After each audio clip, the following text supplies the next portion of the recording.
Por que que Nosso Senhor instituiu a Eucaristia, né, seu corpo e sangue, nas espécies, nas substâncias do pão e do vinho, né?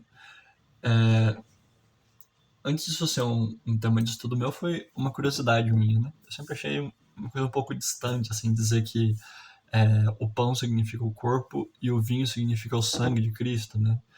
E já poderiam haver coisas muito mais parecidas que se poderiam ser utilizadas para significar seu corpo e sangue, né?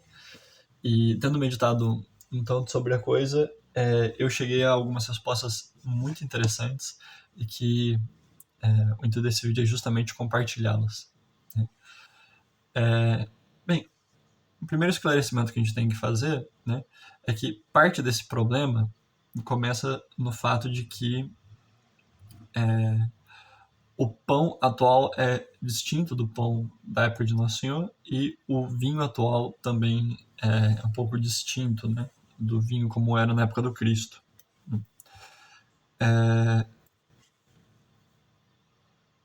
Bem, nós podemos situar bem qual era o tipo de pão utilizado por Nosso Senhor no momento da instituição da Eucaristia, porque você tem uma descrição ritual do que deveria ser utilizado, né? O pão sobre o qual Nosso Senhor instituiu a Eucaristia é justamente o matzah, né, dos judeus, que é o pão ázimo utilizado no ritual da Pessah, né, da Páscoa judaica. E nós temos todas as instruções de como era preparado e por isso a gente também consegue reproduzir muito bem hoje, né? Isso se não fosse o mesmo pão que é até hoje utilizado pelos judeus, né? Que nós podemos ver muito bem, tem uma textura mais parecida, né, a um corpo que o nosso e a cor mais semelhante também, né? Porque por ser um pão menos industrial, né, ele é mais áspero, né? E nesse sentido, quem já passou a mão num pão sírio consegue entender bem qual que é a, a sensação, né? Realmente passa uma sensação de algo mais parecido à pele, né? Assim como também a cor, né? O nosso pão ele é muito mais branco, né? O, o pão ázimo dos judeus ele tendia a ser um pouco mais escurinho, né? Mais amarelado, realmente, até na cor se assemelhando à, à carne humana, né? A pele humana. Assim também o vinho, né? O nosso vinho, por ter um monte de coisa misturada, ele tende a ser um pouco mais translúcido também, né? Mas quem já viu o suco de uva puro, né? Aquele suco de uva que quando você coloca no copo, ele não é nem translúcido, ele parece uma coisa como uma Coca-Cola, coisa do tipo de tão grosso que é, né? Consegue ter uma boa sensação de sangue, né? Você olha para a coisa e assim como o sangue, apesar de ser vermelho, né, com um pouquinho mais de quantidade, parece algo, os coágulos dele parecem uma coisa preta, né? Assim também o suco de uva puro, forte, que era a base do vinho antigo, né, no qual toda a produção era evidentemente natural, passa muito mais uma sensação de sangue, né? A própria consistência da coisa, né? Ele não tem aquela fluidez dos sucos normais, né? O suco de uva, ele é uma coisa que se assemelha um pouco mais a um caldo, né? Não que o seja de fato, mas é algo mais grosso, né? Ou pelo menos passa essa impressão, né? Contudo, essas não são as razões principais, e mesmo são razões quase que acessórias, né? É claro, isso daí é a base do simbolismo da Eucaristia, né? Contudo, há motivos muito mais profundos, e são principalmente essas coisas que eu queria destacar no vídeo, né? Então, só anotar aqui para a gente não perder os elementos, né? Primeiro, da semelhança nas matérias antigas, né? Isso é isso que acabamos de dizer, né? Matérias antigas. Que se parecia muito mais ao pão e ao vinho, tal como eram preparados antes, né? Uma coisa que, só uma espécie de curiosidade, né? É que, no caso do vinho em particular, há um trecho de Isaías que se refere a, ao vinho de uvas vermelhas, né? Que de fato é uma uva que é mais presente na região da Judéia, né? E que dá um passo a mais ainda na semelhança, né? Já o vinho ele não depende de ser o vinho de uvas vermelhas para se parecer com sangue, mas nesse caso em particular, dessa espécie em particular, nós temos uma semelhança ainda maior, né? Mas eu não afirmo isso porque eu não sei até que ponto é razoável dizer que foi esse o tipo de uva utilizado para fazer o vinho da última ceia, né? Seria algo mais distante. Bem, a primeira razão é que, inclusive, o próprio São Paulo alega, né? E que eu acho que é uma razão um pouco mais distante também, mas que tenha o seu, a sua razão de ser, né? É que o pão e o vinho significam, né? Pelo seu modo de preparo, a união dos fiéis em Cristo, né? Isso é aquele sacramento que foi feito para nos unir a Cristo, possui na sua própria matéria algo que simboliza essa união, né? Que é o fato de uma multiplicidade unificada, né? Multiplicidade unificada. Isso se nós, e de fato, se nós olharmos a matéria base do pão, que é o trigo, e do vinho, que é a uva, nós vamos perceber que elas são matérias, por assim dizer, de cachos, entre aspas, né? A uva ela se distingue muito das outras frutas justamente por isso, né? Ela, ela dá muitas unidades em um galinho só, né? Diferente de uma maçã, por exemplo, que é uma fruta, né, ainda que grande, mas uma unidade, né? A fruta não, né? O cacho de uva ele é formado por várias uvinhas, né? Aquelas várias uvinhas é que formam a unidade, né? Que formam a unidade da uva e as várias uvas que amacetadas e fundidas entre si, né? E isso é importante notar, existe uma fusão de todas as uvas entre si é que forma o vinho, né? Assim também, né? A semente do trigo que é usado para fazer a farinha, né? Elas também são todas arrancadas daquela espiga, entre aspas, né? Do qual faziam parte e unidas entre si, fundidas entre si para formar a base do pão, né? E essa multiplicidade, muitas coisas que são unidas para formar uma só, é o motivo alegado para que o pão e o vinho sejam a matéria do sacramento que une os fiéis em como membros de um só corpo a uma só cabeça, né? Que é Nosso Senhor. Contudo, eu acho que há um terceiro motivo ainda mais curioso, né? Que é o de que esses dois elementos eles são preparados com violência, violência no preparo. Isso realmente é uma coisa que os distingue é, de outros alimentos que poderiam ser utilizados, né? E aqui especifica-se bem no vinho e não só na uva, e no pão e não só no trigo, né? Porque de fato para a gente fazer o trigo, né? Pelo menos no processo tradicional de confecção do trigo, do pão, né? Nós temos aquela notória parte no qual, tendo feito a massa, a gente tem que socar a massa, né? E quem já viu alguém fazer pão é realmente uma coisa que impressiona um pouco, né? Porque parece que a pessoa está espancando a massa, né? Ela é feita na base da violência, né? E assim também com a uva, né? O modo clássico de preparo de uva é como? Você colocar vários cachos em um tanque, né?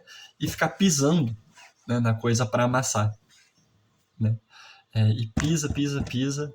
É realmente como se estivesse calcando, né, a, a, algo sob os pés, né? Quase que com uma certa ira, assim, né? Ou que pelo menos parece ser uma ira, né? E há também essa espécie de complementariedade, né? Que o pão se soca com as mãos, né? A uva com os pés, né? De tal forma que o produto a união do pão com o vinho é um produto que foi feito, por assim dizer, violentado de todas as formas possíveis, né?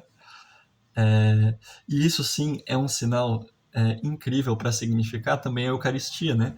Que é sinal não apenas do corpo de Cristo, mas do corpo padecido de Cristo. Né? Ainda que seja o Cristo glorioso ali, mas por que o Cristo não instituiu um sacramento só para o corpo, com o sangue dentro, por assim dizer, né? Que fosse ele todo, né? Porque não é apenas ele, mas é ele sacrificado. E o que é sacrificar? É você separar o corpo de sangue, do sangue, né?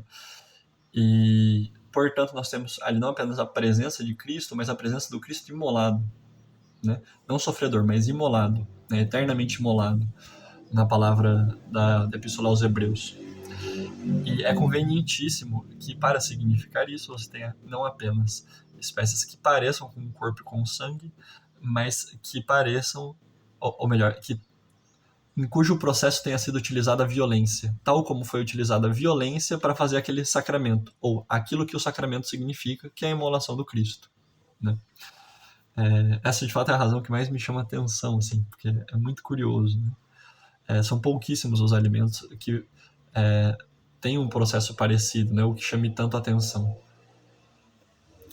Depois, uma outra razão também curiosa é que tanto o pão quanto o vinho, eles contêm tempo no preparo. Né? Isso é, quando nós vamos fazer pão, existe aquela expressão, né? Deixar a massa descansar. Depois que a gente faz, a gente tem que deixar a coisa descansando um tempo, né? Depois da violência vem um período de tranquilidade, que você tem que deixar ela ali quietinha, né? Para que então ela dê o efeito saboroso. Né? Assim também o vinho, né? Depois de você espremer a uva, você põe ela no tonel, né? O suco no tonel, e ele tem que fermentar um tempo. Né? E bem, é muito óbvio, né, que se o processo de violência na massa e nos cachos significa paixão do Senhor, né, não tem como ver esses processos de descanso e de fermentação num lugar à parte, né, recolhidos num lugar à parte, e não se lembrar do sepultamento do Cristo. É claro que aqui, para mim particularmente, esse símbolo do descanso só faz sentido se unido ao símbolo da violência. Né? Mas tendo da violência, o do descanso faz muito sentido como lembrando também que o sacramento da Eucaristia ele surge não apenas da morte, mas também, por assim dizer, da ressurreição do Cristo. Né? Porque é depois que o pão descansa que ele se torna saboroso. Né? É depois que o vinho é fermentado que ele se torna a bebida inebriante. Né? Saborosa, né? E assim também, né? É o Cristo sepultado e morto que vai ressuscitar posteriormente, né? E é esse Cristo ressuscitado que comungamos. Né? E bem, aqui só mais dois últimos comentários, né? Que eu acho também interessantes, é que já se havia uma libação, um sacrifício de pão e vinho no templo. Né? Libações no templo. Isso, inclusive, está nas Sagradas Escrituras, né? Que eram os pães da proposição, né? Os pães, os 12 pães, né? Que eram postos significando as 12 tribos, né? Dentro do santo, né? Não do santo dos santos, mas do santo, né? E que era posto ali como um sacrifício a Deus. Né? Assim também ali havia o lugar onde era libado vinho, né? E não deixa de ser curioso, né, que já no sacrifício antigo você tinha um certo sinal do corpo do pão e do vinho também sendo oferecidos, né? Existe ali uma continuidade do sacrifício de Melquisedeque, né? Inclusive é essa a razão histórica que alguns judeus antigos alegam para que a coisa esteja ali, né? É uma herança que o povo judeu traz de Melquisedeque. Né? E por fim, uma coisa que aqui sim, até separar aqui, tá mais no campo da especulação, mas que eu acho que é uma boa probabilidade que seja verdade, né? é que, procedendo do mais claro para o mais preciso, né? Se você pega em latim, né, a palavra vida é vita, né? E a palavra para videira é vitis, né? Vitis ou vinea, né? Mas vitis é mais comum. E bem, ouvindo assim, parece ter muita semelhança, né? E para quem está acostumado com etimologia sabe que uma semelhança dessa muito provavelmente não é coincidência, né? Pode ser, mas muito provavelmente não é, né? Contudo, é evidente, né? O latim nada que ver com a cultura hebraica. Contudo, quem também está acostumado com a acompanhar as derivações das línguas, dessas línguas mais antigas dessa época, em relação ao indo-europeu, sabe que frequentemente existe uma analogia muito forte entre uma língua e outra. Né? Por exemplo, quantas analogias, por mais distintas que sejam, existe entre o grego e o latim. Né? E se nós vamos ver no hebraico, a semelhança não existe de um modo tão forte. Né? E só um retorno, né? De fato, né, pesquisando a etimologia, a gente percebe que uma das hipóteses etimológicas da palavra vitis é justamente de vita. Né? Então isso está assegurado. Contudo, eu acho que isso indica, pelo menos, que por algum raio de motivo, né, segundo uma tradição muito antiga, existe uma associação entre a, a videira e a vida. Né? Como se a videira, de algum modo, significasse uma espécie de fonte de vida, né? Ou um alimento que dá vida de alguma forma. Né? E só de dizer a coisa assim, não tem como não se lembrar de Nosso Senhor dizendo, né, do pão que dá a vida e do vinho que dá a vida. Né? Enfim, até que ponto foi essa inspiração, ou isso tem alguma relação com o que inspirou Nosso Senhor a instituir o vinho sobre o fruto da vinha, né? Melhor, o fruto da vida sobre o fruto da vinha, né? É difícil dizer. Né? Contudo, eu acho que é uma hipótese que, pelo menos, é curiosa, assim. Né? E que, enfim, na medida em que a gente proponha como algo a se pensar e não algo a se aceitar de pronto, né? Eu acho que é algo muito bem-vindo. E, bem, creio que é isso. Nada mais a dizer e eu espero que vocês tenham gostado dessa resposta.